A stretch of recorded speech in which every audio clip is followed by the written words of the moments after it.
Welcome back, everybody, to another edition of Falco's Facts, Week 9 edition. I got a lot to talk about.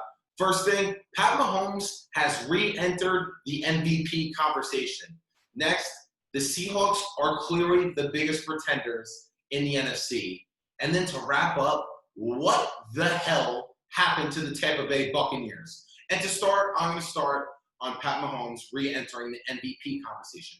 Do I have him right now as the MVP? No. You guys heard me numerous of times say Russell Wilson is the clear MVP, and it's probably unanimous. In a sport like football, every week is so crucial and matters so much. Things could change week to week, game to game. That's exactly what happened on Sunday. Pat Mahomes, another monster performance, over 400 yards, 4 touchdowns. His last 2 games throwing for a combined 9 touchdowns. By the way, some people may not know Pat Mahomes' numbers this year. Just under 2,700 yards for the season. He is on pace to have the greatest touchdown to interception ratio in the history of the NFL. 25 touchdowns to 1 interception. The dude doesn't make mistakes. He's as close to flawless as flawless gets. And by the way, a QBR of 87. Russell Wilson, on the other hand, great season, an historically great start. He has, I believe, just over 2,500 yards, 28 touchdowns, 8 picks with a QBR of 82. The thing with Russell Wilson, as great as he is, when he makes mistakes, if he's not historically great, his team's losing because their defense is so bad. With Pat Mahomes, whatever his team is asked to do, he does, and he does not turn the ball over. He does not make mistakes. Whenever it's crunch time, whenever you need a comeback drive, whenever he's down double digits again, once again, the Chiefs down by 2 possessions, I believe, at one point. They were down by over 10. And again, another comeback victory. Since the 2019 season, the Chiefs are 7-1 when trailing by 10 or more points. Just think about that for a second. That just shows the greatness of Pat Mahomes. No matter what the circumstances, no matter how much they're down, you know, with Pat Mahomes under center, you always have a chance to win. And right now, if he keeps up this pace, and again, they have a better record with the Seahawks, and we know in MVP conversation, the best record in the NFL definitely matters the whole time. Do I necessarily agree with that? No, that's the reality of the situation. The Chiefs being 8-1 right now, the Seahawks at 6-2. So on that note, if this pace keeps up, I think Pat Mahomes could get a second MVP, as much as we thought Russell Wilson was the clear-cut favorite. But now I need to switch gears to the Seahawks and Bills. And another disappointing loss for the Seahawks. Their defense, I don't know how to say this, their defense sucks.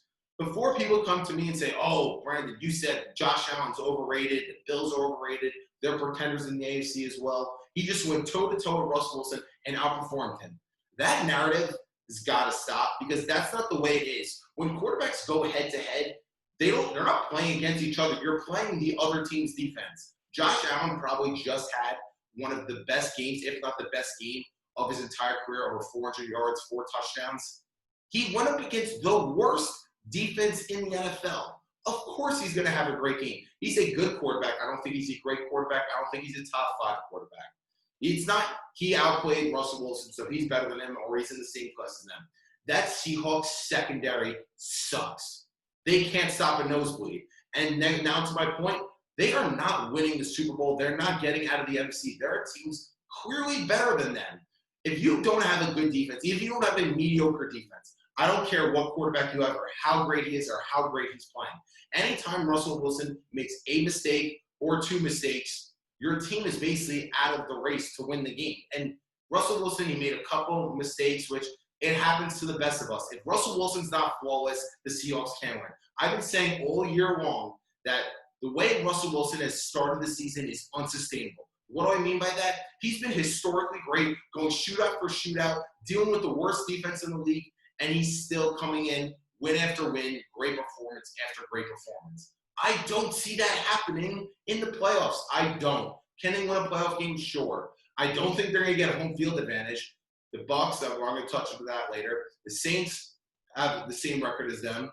The Packers are rolling. I don't think they're going to have more than 1 home playoff game, which is going to be super crucial with how garbage that defense is. If you don't have a great defense, you will never win in this league.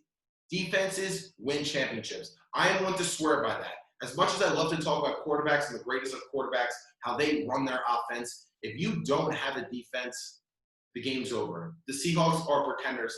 They are not getting out of the NFC, and they're certainly not winning the Super Bowl, if you ask me, despite the greatness of Russell Wilson. Now to wrap up today's show, the Buccaneers, what was that? That I wanted to throw up watching that. That was an all-time pathetic performance by not just Brady. Brady sucked. Brady had a QBR of 4.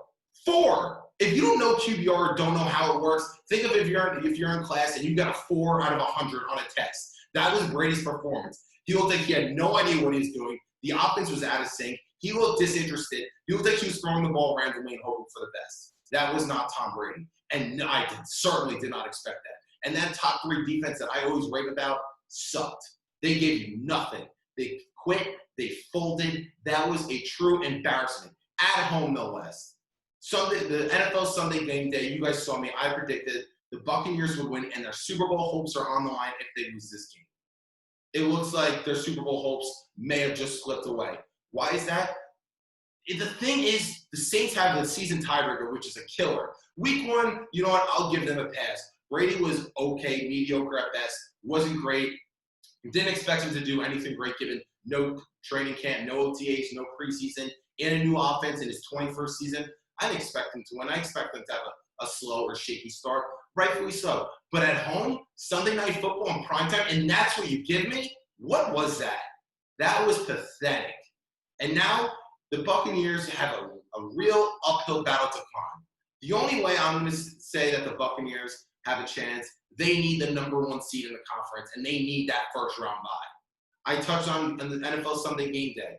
Brady and the Patriots, I understand it's a different team, different organization, different coach, but has never made a Super Bowl without having a first-round bye.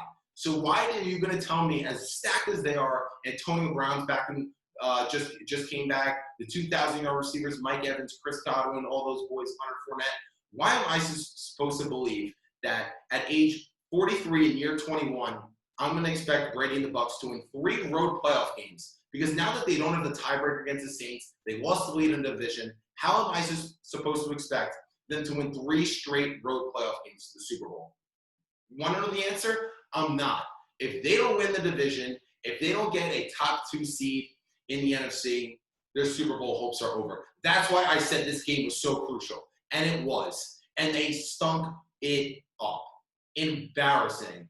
I mean, you can never count on Brady, as successful as he's been his entire career. You always got to believe he could come through. And some of us may say that Brady could get it done, even though it's 3 wildcard games, or 3 playoff games on the road. He could overcome anything. I'm not buying that he's winning 3 road playoff games. I'm not. As great as the defense is, as great as Bruce Arians is as a coach, I don't see it. In the NFC, I think the NFC is clearly wide open. I don't think the Seahawks are a threat, but the Saints, they've had 3 straight disappointing postseasons. I'm not trusting them all that much. The Packers right now probably look like the best team in the NFC. And then the Bucs have been extremely disappointing, and something's got to change. I kept saying every single week, you guys hear me say, once November, December comes, the Bucs are going to start rolling, Brady's going to start rolling, and that's when they're really going to flip the switch and be clearly the best team in the NFC. That was the first game in November. That was embarrassing. The Bucs have an uphill battle to climb, and we have a whole lot to see what they could do to turn this thing around. Because like I said before, and to wrap it up, if the Bucs don't win the division, which now it doesn't look like they will, given they lost a tiebreaker against the Saints, Brady's path to a 10th Super Bowl and 7th ring, you could throw that away. They better change something fast, real quick, or they're done.